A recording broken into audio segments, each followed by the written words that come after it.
Aleluia. Palavra do Senhor. Em Tiago, no capítulo 4, no versículo 1. Tiago, ele diz assim: de onde surgem as guerras e brigas que há entre vocês? De onde, senão dos prazeres que estão em conflito dentro de vocês? Vocês cobiçam e nada conseguem obter. Matam e sentem inveja, mas nada podem obter. Vivem a lutar e a fazer guerras. Diga comigo: nada. Nada tem, porque não pedem. Palavra do Senhor. Meus irmãos, eu confesso que eu até conversei com o pastor Péricles, falei com o pastor Péricles quando estávamos juntos. Vi que minha mãe até não entenderam, mas ele me entendeu.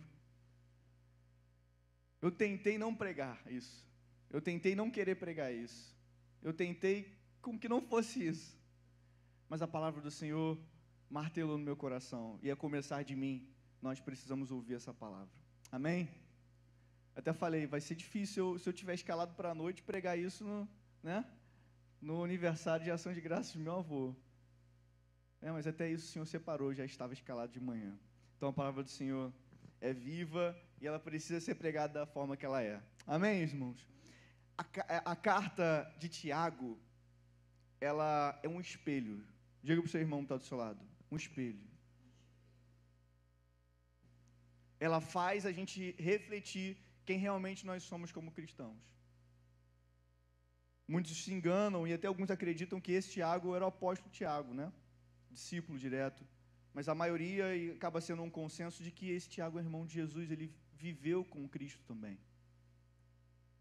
Ele entendeu os mandamentos de Cristo.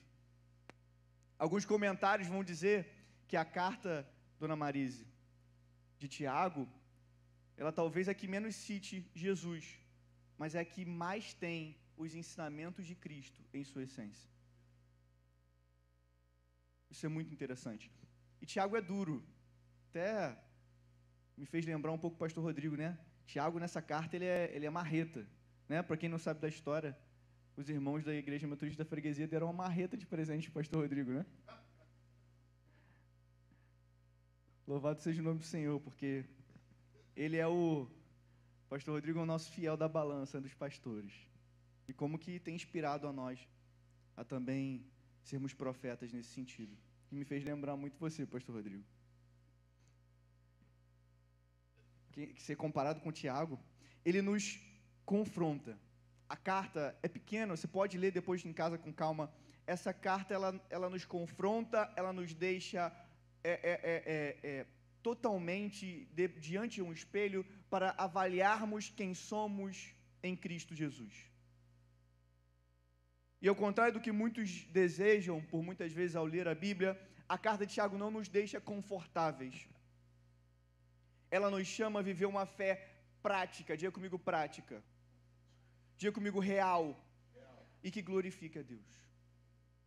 Meus irmãos, muitos se perguntam, e eu falei aqui na minha última pregação, o que nós temos que fazer como igreja para que esse lugar dê certo? Primeiro, esse lugar já deu certo, esse lugar já é um milagre do Senhor. Não existe isso, que esse lugar não deu certo. O pastor Pérez fala que eu sou intrépido, desafiador. Mas eu fico bravo quando ele fala isso, para a gente voltar para o hotel. Não, o Senhor nos trouxe até aqui, e o Senhor é que vai nos levar para onde Ele quer nos levar. Amém? E nós louvamos pela vida do Senhor, pastor, que foi usado por Deus para nos trazer até aqui, porque esse é um milagre do Senhor. Mas o que nós precisamos fazer, meus irmãos, é sermos exatamente aquilo que Cristo quer que nós sejamos. Cristãos debruçados na sua palavra, irmãos e irmãs em Cristo que têm comunhão uns com os outros, mas que principalmente vivem uma fé prática. A minha fé não pode estar delimitada às quatro paredes da igreja. A minha fé precisa ser uma fé real, porque no momento em que houver uma dificuldade, eu preciso levantar do meu lugar e dizer: aquele quem me sustenta vive, aquele quem me dá o sustento é aquele quem vai me levar até onde eu preciso chegar. Eu creio que o Senhor fará. A minha fé precisa ser uma fé que glorifique a Deus. A minha fé precisa ser uma fé que no meio da dificuldade, no meio do vale, eu vejo a mão de Deus. Meus irmãos, Tiago denuncia, e no capítulo 4 nós vamos ver isso, algo que também nós vivemos hoje. Tiago, como líder da igreja em Jerusalém, denuncia aquilo que as igrejas estavam vivendo, preocupadas com projetos humanos, brigas internas, prioridades mundanas e uma vida sem olhar para a eternidade. Tanto que ele vai dizer que essa carta é escrita para todos aqueles que dão sucessão às tribos, as igrejas espalhadas no mundo inteiro. Já se vivia isso há muito tempo atrás. Então, aquilo que estamos vivendo hoje, ao nosso redor, ou até mesmo dentro da igreja, não é novo. E o segredo para isso não é novo. Você não precisa pagar curso milionário. Você não precisa seguir um pastor que é muito conhecido. Você só precisa abrir a sua Bíblia e ler aquilo que a palavra diz. E o primeiro segredo, você não precisa pagar nada para isso, está em Mateus 6,19, onde Jesus ele diz: não ajunteis tesouros na terra, porque esses tesouros a traça e a ferrugem consomem, e os ladrões roubam e minam. E Jesus ele indica: ajuntai tesouros no céu. Nós vivemos uma vida inteira acumulando poupanças, engordando governos, e não há nada ruim em comprar uma casa, em comprar um carro, em trabalhar, em pagar o imposto, porque esse é o nosso dever, tanto com a nossa família quanto com a nossa nação. Mas nós precisamos nos esforçar ainda mais para juntar tesouros no céu, porque a eternidade é o meu lar. E eu fico muito triste com que talvez você não reaja da melhor forma com relação a essa palavra, porque essa é a verdade. Por isso, meus irmãos, nos últimos dias, muitos vão se espantar com a verdade do Evangelho. Então, escute a verdade do Evangelho. Será que nós estamos construindo coisas para esse mundo, ou eu estou construindo coisas para a eternidade? Será que a minha vida está dedicada em construir coisas que o mundo irá usufruir, ou que eu irei usufruir na eternidade? Os nossos olhos precisam estar fixos no autor da minha fé, que é Jesus Cristo. Pregou por onde passou, fez milagres por onde passou. Ele comeu, ele bebeu, ele dançou, ele festejou, ele celebrou. Ele aproveitou a vida, como muitos dizem. Esse raio desse carpe diem, quando vocês acharem esse carpe diem, me fala que eu vou matar esse carpe diem. Depois que inventaram o carpe diem, a libertinagem ficou solta. Carpe diem, depois procura. Estou brincando. O estilo de vida romano baseado no hoje. Não pense no amanhã, faça tudo o que você quer fazer hoje, não importa. Seja livre, isso. Que bom termos um filósofo na plateia.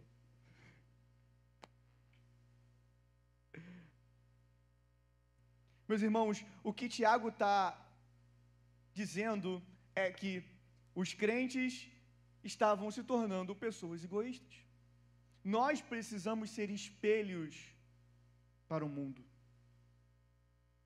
Nós precisamos que a luz do Senhor bata em nós e que o mundo veja a luz. O pastor pregou aqui semana passada, por que os cristãos eram perseguidos? Porque eles eram exemplos. Entenda algo, você não incomoda o diabo sendo um crente comum. Diga para essa pessoa que está do seu lado, você não incomoda o diabo sendo um crente comum. Irmão, vamos falar sério, a única coisa que a gente não quer é incomodar o diabo, né? Deixa ele quieto, não é isso que a gente quer? Não é isso que a gente quer? Espera aí, a pegadinha, aquele professor que bota a pegadinha, né? Nós não podemos viver uma vida sem incomodar o reino das trevas, porque a luz incomoda as trevas. Não pode existir trevas aonde há luz. E não é as trevas que o pessoal ficou, não, entrou aqui, não, essa igreja está escura. Irmão, está preocupado mais com a treva da igreja, do que da física da igreja, do que a treva do diabo, pelo amor de Deus. Fica se importando com coisa banal. Não ajuda em nada, não faz nada e fica dando pitaco dentro da igreja. Né? Não é nada pessoal, irmãos. Isso acontece em todo lugar, pelo amor de Deus. A grande questão é que nós estamos mais preocupados com as coisas desse mundo do que com a eternidade. Eu estou mais preocupado com as coisas desse mundo do que com a eternidade. O pastor Péricles deu um tapa sem mão semana passada aqui na pregação, em mim primeiro. Porque nós não nos atrasamos para as coisas do mundo, mas para as coisas de Deus nós nos atrasamos. Hoje menos, né? Porque eu tenho no consultório, mas mesmo assim. Imagina você chegar e o paciente, né? Está lá te esperando, já aconteceu, pedir perdão para todos os pacientes. Mas isso é uma vergonha, porque não se torna uma vergonha para mim. Isso bateu em mim, não estou falando para ninguém específico, irmãos. Minha intenção não é essa. Mas nós precisamos ser melhores. E por muitas vezes nós estamos sendo como filhos mal criados, falando assim, pai, por que você está brigando comigo? Por que você não briga com o Tiago? Né? Essa semana eu vi um vídeo, o pastor mandou um vídeo de eu brigando com o meu irmão, né? É um filho mal criado, né? Intrépido, querendo enfrentar. Muitas vezes nós estamos assim, Dudu. Você recebe uma palavra, pastor, não deveria ter falado no altar. Expondo as pessoas. Não, meus irmãos, nós precisamos ser melhores. Se nós queremos ser melhores, desde o pastor até o crente leigo que vem de vez em quando, nós precisamos ouvir a palavra correta do Senhor, absorver e melhorar em nome de Jesus. Se nós não encararmos essa palavra dessa manhã, dessa forma, vai dar problema. E o versículo 1 e o versículo 2 de Tiago, ele já começa dando um tapa sem mão, porque ele vai na raiz do problema, e a raiz do problema, meus irmãos, são os desejos egoístas. Nós somos egoístas. Eu sou egoísta, não tem desculpa. Eu sou egoísta, eu preciso melhorar, nós precisamos melhorar, nós precisamos ser uma igreja melhor. E Tiago diz, nada tendes porque não pedis. No versículo 3, e ele fala, vocês pedem e vocês não recebem, porque vocês pedem mal, porque vocês pedem para esbanjar com os vossos prazeres. Por muitas vezes a gente entende diferente, né, Dudu? A gente acha que a gente está orando da forma errada, no sentido que a gente não está ajoelhando, ou a gente não está orando na igreja, ou a gente não está orando às 3 horas da manhã. A gente acha que é isso, né? Sabe a mística de 3 horas da manhã, né, pastor? Se não orar 3 horas da manhã, Deus não faz. Irmãos, a gente precisa ser claro. Vocês pedem e não recebem, porque pedem mal. Por que pedem mal? Isso é matemática simples, estou brincando. Para esbanjarem com os seus prazeres. Nós pedimos mal porque pedimos para nós mesmos. Nós pedimos mal, porque o problema não é a falta de oração, mas a oração errada, a oração centrada no eu. Isaías vai dizer isso no capítulo 59, versículo 2, as vossas iniquidades fazem separação entre vós e o vosso Deus. Nós pedimos para nós mesmos, e se bobear a gente pede para que Deus abençoe o nosso pecado. Porque se Deus deixou você tocar, se Deus deixou você, como é que falou? Se Deus deixou você ver, se Deus deixou você tocar, depois você vê lá. Heresias de David Leonardo, pode botar que você vai achar. O problema é que o centro do nosso evangelho está sendo eu. O centro do meu evangelho está sendo eu, está sendo Lucas, está sendo Vitória, está sendo a minha casa, está sendo a minha vida. O centro do evangelho é Jesus Cristo, e nada e nem ninguém vai me provar o contrário. A palavra viva mostra que um homem renegou a sua própria vida, se colocou à disposição de muitos, e mesmo não tendo pecado, ele se entregou por todos nós. Jesus, Rosângela, no Getsemane, ele ensina a verdadeira oração. No momento de tristeza, no momento em que ele estava a ser traído, ele diz: não faça a minha vontade, mas a sua. Marcelo, o Filho de Cristo, o Filho de Deus, Jesus Cristo, aquele qual não tinha pecado, não tinha mácula, está dizendo que se faça, Senhor, a sua vontade e não a minha. Quem sou eu, Lucas Manso Ribeiro, dentista, em 2025, para dizer: Senhor, faz aquilo que eu quero, faz isso, faz aquilo. Quem sou eu para dizer isso? Quem sou eu para dizer isso? Quantas vezes os nossos planos são apenas reflexo do nosso ego? Meus irmãos, nós precisamos ter uma oração alinhada com o céu. Venha o teu reino, seja feita a sua vontade. Quantos conhecem isso, essa oração? Alguém está lembrando dessa oração? Não sei quem fez, né? Quem inventou isso? O Padre Pio? Deve ser, né? Para a gente não orar assim, deve ser alguém católico, um bando, sei lá. A igreja perdeu a identidade. E eu convido a você a mandar essa pregação, porque pessoas precisam escutar isso, eu preciso escutar isso, com certeza eu vou rever essa pregação no corte que a mídia está fazendo, glória a Deus por isso. Eu preciso lembrar da oração que Ele nos deixou: seja feita a sua vontade, Senhor, venha, que o teu reino venha, Senhor, seja rei sobre a minha vida. O rei, ele não pergunta aquilo que você quer, ele faz porque ele sabe o que é melhor. E Deus sabe o que é melhor para mim. Ele sabe os desejos do meu coração e Ele vai fazer o que é melhor para mim. Só que isso precisa de confiança. Versículo 4, Tiago vai dizer, olha o que Tiago vai dizer. Você ficar bravo, briga com Tiago, não briga comigo não. Tiago 4 vai dizer: gente, vocês estão infiéis. Você não ficar bravo comigo, Lucas, você é infiel. Na minha tradução ele diz: adúlteros e adúlteras, não compreendeis que a amizade do mundo é inimiga para com Deus? Fica calmo, irmãos. Não é o Naruto que você está vendo, a novela das 7, nem das 9. Não é isso que ele está falando. Fica calmo. Nem é o dorama da Netflix. Portanto, aquele que quiser ser amigo do mundo, torna-se inimigo de Deus. O problema é que muitas vezes a gente está preocupado com a bateria no altar, com o violão no altar, com a guitarra no altar, com a forma que o pastor está se vestindo, o que o pastor está falando, ou com o que o pastor está decidindo para a igreja, mas nós não estamos preocupados com a nossa intimidade com Deus. Meus irmãos, se nós gastamos mais tempo com o mundo do que com Deus, Tiago diz que nós somos infiéis. Se estamos trocando a nossa amizade de Deus para com a nossa amizade com o mundo, nós estamos infiéis. 1 João 2,15 vai dizer: não ameis o mundo e nem o que no mundo há. É uma coisa que eu sempre preciso ajustar na minha vida. Sempre eu preciso ajustar na minha vida. Pastor Ulisses deu um testemunho maravilhoso aqui semana passada à noite, não sei quantos escutaram, em que ele expôs as suas mazelas, que ele expôs a vontade da sua carne, mas precisou abrir espaço para que o Espírito Santo atuasse.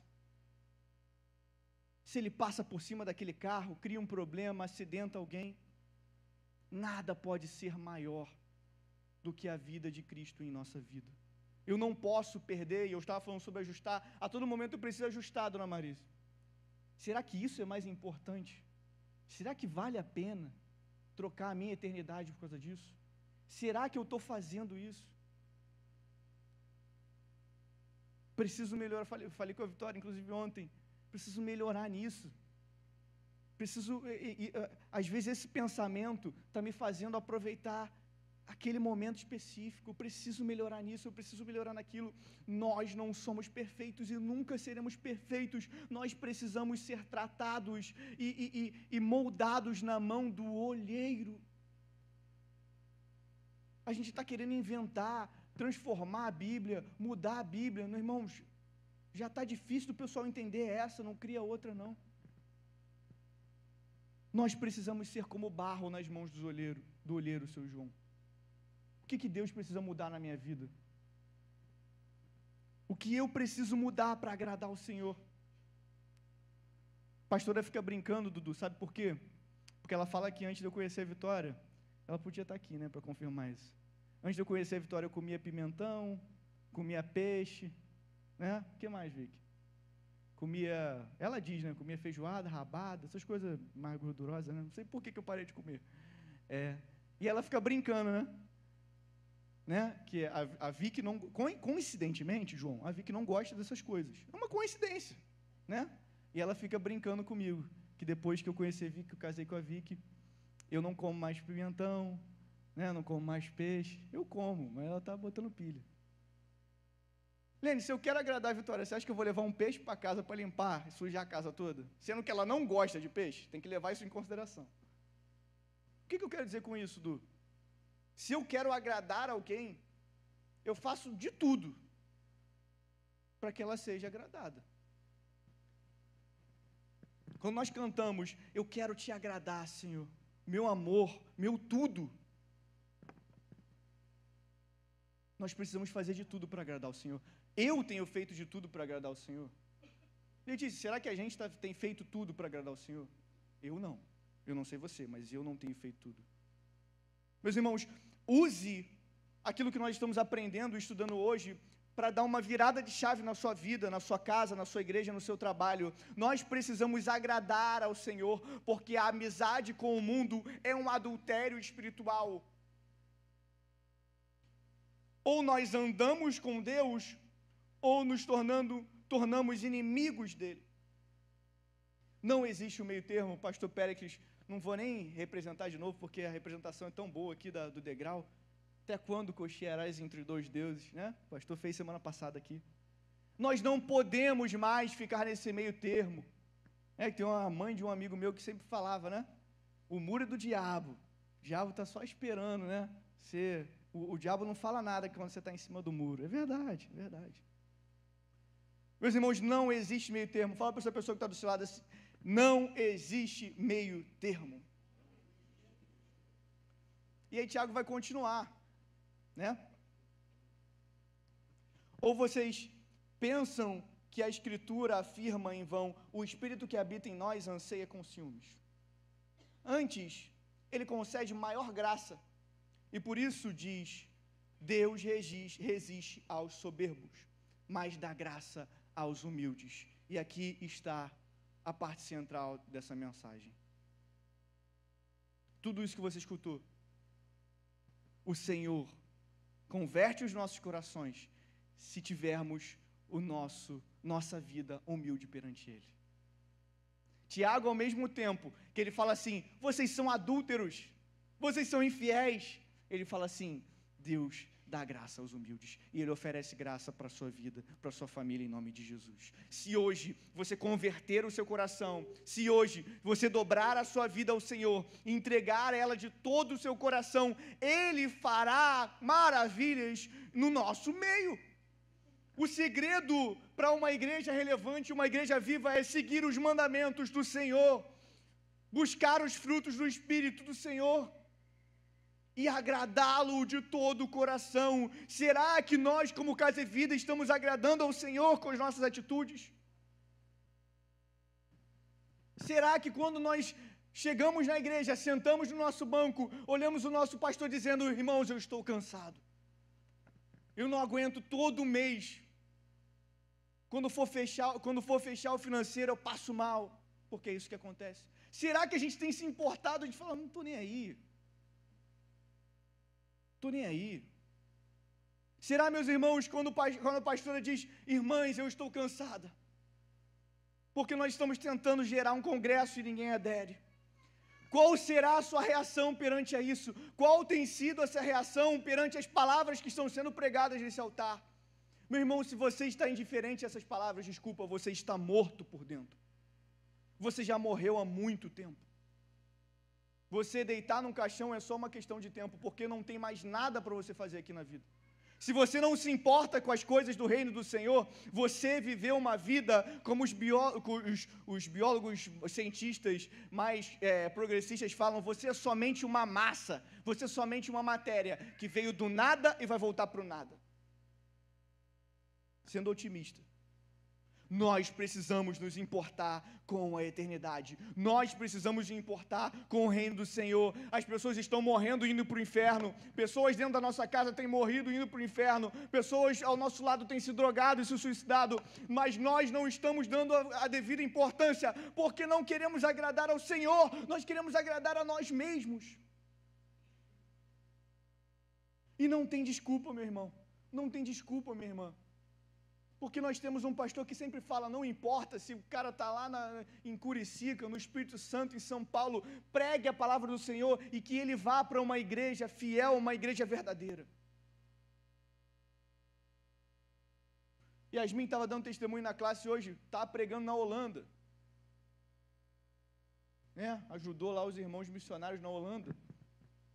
Ninguém ia vir para cá, a não ser que o cara se mudasse para cá, né? Quem da Holanda ia vir para cá? Não importa, porque a alimentação não é do meu ego, não é da minha vontade, não é dos meus prazeres, não é de acordo com o que o mundo me ensina, mas para que o reino do Senhor cresça e para que o nome do Senhor seja glorificado em todas as nações, em todas as nações, em todas as nações. Desculpa, se isso não te motiva, você está morto, eu vou dizer de novo. E eu vou repetir mais uma vez. Ir para o caixão e deitar é só uma questão de tempo. Estou dizendo que você vai morrer próximo, não, mas se não vivemos uma vida para Deus, não adianta vivermos uma vida nessa terra. Eu não vivo mais mas Cristo vive em mim. Se eu vivo para o meu eu, se eu vivo para mim mesmo, não adianta mais. Ele te dá graça. Vai do seu coração ser humilde. Quantos irmãos já passaram por aqui? Quantos irmãos já deram testemunho aqui no altar? Quantas pessoas já foram libertas aqui no altar? Quantos milagres existem no nosso meio? E quantos deles estão aqui hoje? Meus irmãos, viver os milagres do Senhor, viver aquilo que o Senhor tem para nós, viver a plenitude das bênçãos físicas que o Senhor tem para nós, não é o maior dos problemas. Ser curado não é o maior dos problemas. O maior dos problemas é viver uma vida em santidade e em caminho à eternidade. Porque se você for curado e ir para o inferno, não vai adiantar nada. Não vai adiantar nada do que meu pai e minha mãe fizeram para mim, para os meus pés ficarem certos, para que a garganta do meu irmão voltasse a normal, para que o Bento saísse da UTI, para que a Serena saísse da UTI. Não vai adiantar nada se todos foram para o inferno.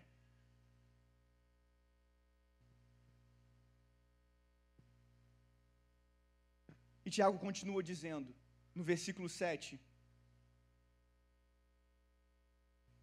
Tiago, no versículo 7, continua dizendo, eu vou ler na minha versão, hein?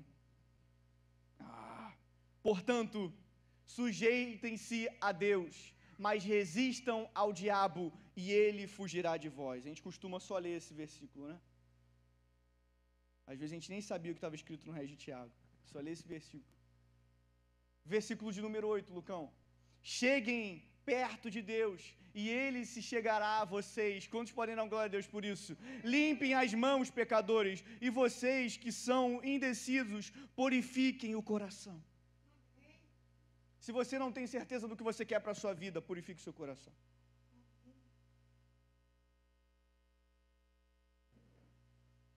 Sujeitem-se, portanto, a Deus. Eu preciso me sujeitar ao Senhor. Sabe aquela pessoa que vai te confrontar e falar assim, como é que você está se sujeitando a isso? É exatamente essa expressão. Eu me sujeito ao Senhor, eu me sujeito às suas vontades. Paulo, quando se apresenta, ele fala, servo de Cristo. E a gente quer que Cristo seja o nosso servo. Meus irmãos, o Senhor dá graça aos humildes. Ele dá misericórdia àqueles que se prostram ao altar dele. Hoje é dia de prostrar no altar do Senhor, deixar as nossas mazelas para trás, nos santificarmos, nos submetermos ao Senhor. Paulo fala em Efésios 6:11, revestivos de toda a armadura de Deus, para poderdes estar firmes contra as ciladas do diabo. Como eu resisto à falta de ânimo? Vem à igreja e escuta a palavra do Senhor. Se reveste da armadura do Senhor. Não posso ir para a igreja, assiste no YouTube. Mas não posso assistir no YouTube. Bota no carro quando você estiver indo para o trabalho no dia seguinte, porque a mídia deixa gravado. Não tem desculpa, irmãos. Me desculpa, mas não tem mais desculpa. Não tem mais desculpa. Tem Bíblia no celular, tem Bíblia onde você quiser. Revestivos de toda a armadura de Deus. Deus nos dá a munição para lutar contra os poderes malignos do inferno. Nós precisamos estar firmes contra as ciladas do diabo. Quantos desejam isso nessa manhã em nome de Jesus? Aproximar-se de Deus exige as mãos limpas, atos santos, coração puro, intenções santas. E eu repito, o inimigo não teme os nossos projetos humanos. Desculpa, mas se você dá o testemunho que o inimigo está contendo contra a sua possível bênção, né? Embargar o seu financiamento, isso não é inimigo não, irmão. Isso é inimigo não, fica tranquilo. E o inimigo não teme os seus projetos humanos, mas ele foge de um crente submisso e cheio da presença de Deus. Mas o nosso redor, pastor, está cheio de igreja que não tem compromisso, mas não sei quem, fulano falou isso, mas eu vi na internet, isso não importa, nós vamos lutar até o final, nós somos casa e vida, nós consagramos a nossa casa e a nossa vida ao Senhor, e ainda que nós venhamos a morrer, nós dedicamos a nossa vida ao Senhor, porque para nós morrer é lucro, para nós. Morrer é viver com Cristo, entregar a nossa vida com Cristo. Não importa o que vai acontecer, não importa os problemas que virão. O meu Redentor vive e eu posso crer nele. E eu posso crer nele. Quantos creem no Senhor em nome de Jesus? Nós precisamos nos arrepender. Já estou acabando, eu prometo. Não precisa dormir. Você vai ter que acordar daqui a pouco. Tiago 4, 9. Tiago 4, versículo 9. Reconheçam a sua miséria. Primeiro passo, nós precisamos reconhecer a nossa miséria. Lamentem, eu preciso lamentar. Eu preciso entender que eu estou errado. Eu preciso reconhecer.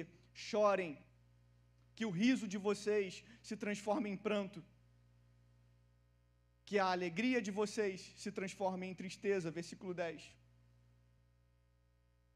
Humilhem-se diante do Senhor e Ele os exaltará. Quantos desejam ser exaltados? Quantos desejam ser exaltados? Quantos desejam ser exaltados? Quantos desejam colocar o pé na cabeça do diabo e tirar todo o vício da nossa família, todo o espírito de suicídio da nossa família? Quantos desejam isso em nome de Jesus? Pode levantar sua mão. Se não deseja, para isso nós precisamos nos humilhar diante do Senhor. O versículo 9 não diz sobre o riso saudável, se puder voltar, Lucas. Não diz sobre o riso da alegria, da família, da brincadeira, mas dos prazeres e das folias vazias do mundo. O publicano, no Evangelho de Lucas, no capítulo 18, versículo 13, ele dizia: tem misericórdia de mim, porque sou pecador. Esse é o verdadeiro exemplo de humildade. Mas se nós, igreja, casa e vida, nós não estivermos nessa posição de humildade, meus irmãos, nada acontecerá. Então, se você quiser uma resposta nessa manhã, o que você precisa fazer para que isso dê certo? Se humilhe perante o Senhor, que nós seremos exaltados em nome de Jesus. O caminho da exaltação passa pelo vale da humildade e do arrependimento. E com isso eu gostaria de concluir essa palavra. A primeira coisa que nós precisamos fazer é rever os nossos projetos e as nossas prioridades. Será que nós estamos correndo atrás de coisas que não terão peso na eternidade? Será que nós estamos buscando reconhecimento humano ao invés de buscar um reconhecimento de Deus? Porque o que eu tenho mais medo é ouvir da boca do Senhor: eu não vos conheço. Você pregou maravilhosamente, você pregou para multidões, você converteu as pessoas com a minha palavra, mas eu não te conheço. Você expulsou demônios, mas eu não te conheço. Você realizou milagres, mas eu não te conheço. Nós precisamos rever os nossos projetos e prioridades. A segunda coisa, nós precisamos orar corretamente, não pedindo apenas para satisfazer os nossos desejos terrenos, mas para cumprir a vontade de Deus. Senhor, que seja a tua vontade prevalecendo nessa igreja, que seja a tua vontade prevalecendo na minha casa, que seja a prioridade prevalecendo na minha família. Nós precisamos romper com o mundanismo. Não tem como nós termos amizade com o mundo e com os padrões do mundo. Tanto que o apóstolo fala, não se amoldem aos padrões desse mundo. E o que ele continua falando? Mas, renoveis. Nós não podemos nos amoldar no mundo, nós não podemos cumprir os critérios desse mundo de qualquer forma. Nós precisamos romper com isso. Nós precisamos, é a última coisa, de um arrependimento genuíno. Nós precisamos ter mãos limpas, nós precisamos ter coração puro, espírito humilde. Nós precisamos estar com os nossos corações puros, com as nossas mãos limpas. Chegou a hora, Igreja Casa e Vida, de buscarmos a santidade, de buscarmos a oração, a devoção ao Senhor e principalmente um espírito humilde. Nós precisamos romper com toda a amizade do mundo. Nós precisamos romper com toda a preguiça, como já foi falado aqui na Quinta do Bom Ânimo. Nós precisamos romper com toda a falta de fé, como já foi falado aqui na Quinta do Bom Ânimo. Nós precisamos romper com toda a procrastinação, que já foi falado aqui. Hábitos que libertam. Hábitos que libertam. Eu tenho certeza, irmãos, eu tenho certeza que o Senhor fará maravilhas em nosso meio. Eu tenho certeza que nós vamos ver os nossos netos, bisnetos, nesse altar pregando e louvando ao Senhor. Eu tenho certeza disso, irmãos. Eu tenho fé que Deus irá cumprir, mas para isso acontecer, eu preciso me derramar nesse altar. Para que conversões aconteçam, nós precisamos nos humilhar perante o Senhor.